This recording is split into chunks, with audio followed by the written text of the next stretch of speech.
Hola, buenos días, ¿cómo están chicos? Bueno, me han hecho una consulta muy específica acerca de la clasificación de los costos y de la lectura que hay de Jardín, que les hemos dejado. Eh, por lo tanto, vamos a hacer un pequeño repaso al respecto. En realidad dejamos una filmina muy sencilla, como ustedes verán, de clasificación de costos. Voy a ir muy rápido porque está este, más que claro en la bibliografía que dejamos, en ese famoso capítulo 2. A la hora de mirar las clasificaciones hay que seguir los determinados criterios que plantea el autor de acuerdo al impacto financiero, de acuerdo al grado de evitabilidad, si son, lo vamos a ir viendo, ¿no? A qué potencialidad de producción tiene, cómo depende de los mercados, la vinculación con el objeto de costo, el objeto final de costo, ¿sí? La unidad de costo final. ¿Qué grado de sensibilidad ante cambios en los volúmenes de producción? La directización, digamos. Y después, eh, en base a esto de la variabilidad o de la sensibilidad y con respecto al criterio de directización con respecto al objeto de costo final, hace sí, una clasificación combinada y ahí es donde se ha planteado el primer problema. De acuerdo a la funcionalidad, podríamos dividirlos entonces en de producción, comerciales, de administración o financieros.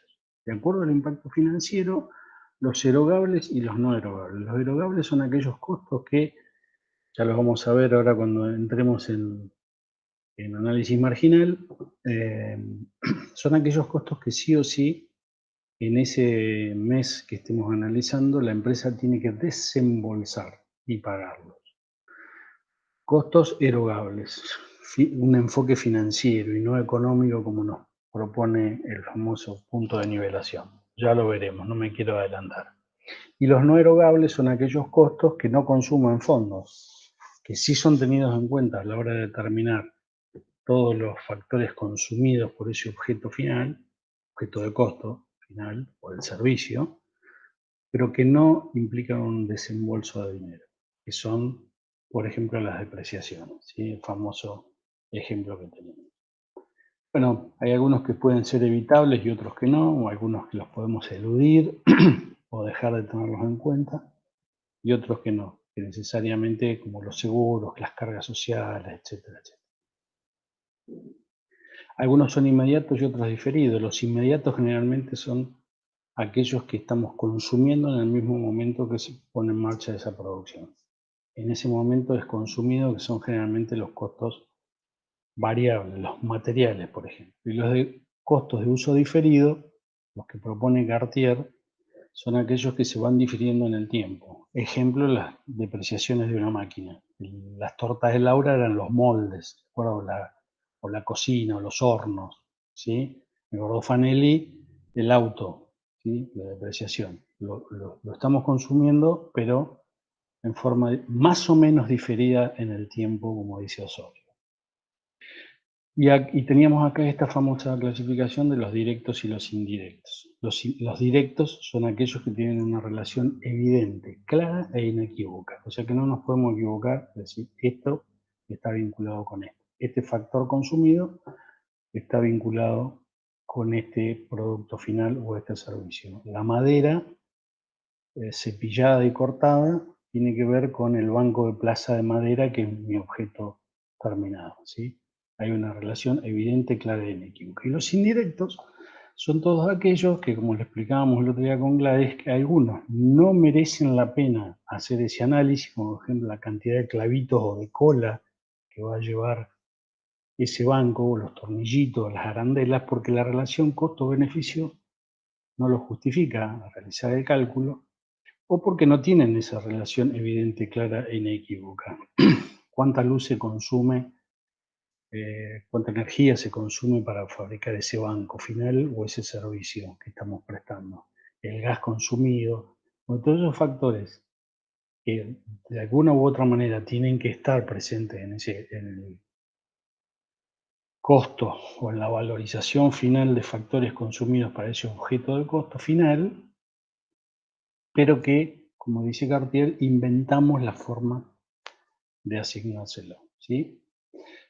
Por su naturaleza habíamos dicho que estaban los materiales, que ahora que los vamos a ver más adelante cuando entremos en costos predeterminados, o sea, los materiales o la famosa materia prima, las labores o la famosa mano de obra, ¿sí? Todo aquello que se pone en marcha para transformar aquel material, y los otros costos que son estos indirectos que no sabemos de qué manera, que por supuesto son absolutamente heterogéneos entre sí, pero que sí de alguna manera tienen que estar incorporados en ese costo final, en ese objeto de salida. Eh, y bueno, y esta sí, con respecto a la vinculación con el nivel de actividad o grado de sensibilidad que tienen con respecto a los niveles productivos o de actividad, están los costos variables y los costos fijos. Los variables son aquellos que tienen una relación muy sensible ante cambios en el nivel de actividad, no proporcional, como dice alguna bibliografía, incluso el mismo Jardín en algunos de los capítulos viejos habla de costos proporcionales, pero esa proporcionalidad puede ser de más, de menos o proporcional. O sea, más que proporcional, menos que proporcional o aumentó la producción en un 20%. ¿Siempre los costos variables varían en un 20%? A veces más, a veces menos, a veces el 20%. Y los costos fijos son aquellos que no tienen esa sensibilidad, que se mantienen dentro de un rango productivo, siguen siendo los mismos, por más que haya fluctuaciones en el nivel de actividad. ¿Estamos de acuerdo? Los fijos son fijos siempre dentro de un rango. Eh, entonces ahí, acá empieza a surgir la duda en cuanto a la vinculación, a la directización con respecto al objeto de costo, en directos e indirectos, y de acuerdo a la sensibilidad con las variaciones en los niveles productivos, en fijos y variables. Entonces ahí aparece aquella famosa clasificación combinada que a algunos los ha complicado, de fijos que pueden ser costos fijos y directos, fijos e indirectos, variables y directos y variables indirectos. Hay mucha bibliografía y por eso simplemente esta clasificación que realiza Jardín, hay muchísima bibliografía que no, que eh, los fijos indirectos no existen, en otras los variables indirectos no existen. De hecho, hay algunas profesiones que así hoy lo promulgan. Y entonces, simplemente lo que quiere decir es que puede haber una combinación de directización y de variabilidad, ¿sí? Existe la posibilidad de que haya, y hay, costos fijos que son directos al objeto final, costos fijos que son indirectos al objeto final. Por supuesto que los variables son absolutamente directos y puede haber algunos variables indirectos. Algún autor brasilero, de Rocci, dice que no, que esos variables indirectos no existen, y después hay otros que dicen que todos los fijos no pueden ser directos. Pero es simplemente esta problemática, digamos, no hay que verla como tal, sino que es simplemente una aclaración que hace el autor sobre esta clasificación combinada, mezclando los dos criterios, la variabilidad, o sea, el grado de sensibilidad que tienen ante cambios en los volúmenes productivos, y la direccionalidad, si son directos o indirectos. Existen esos cuatro tipos de costos: fijos directos, fijos indirectos, variables indirectos, pese a que algunos autores se opongan y pese a que algunas profesiones promulguen lo contrario. Bueno, espero haber sido claro. Cualquier cosa lo seguimos en clase. Muchas gracias, y acá voy a cortar la grabación. Les mando un saludo y espero haber aclarado las dudas.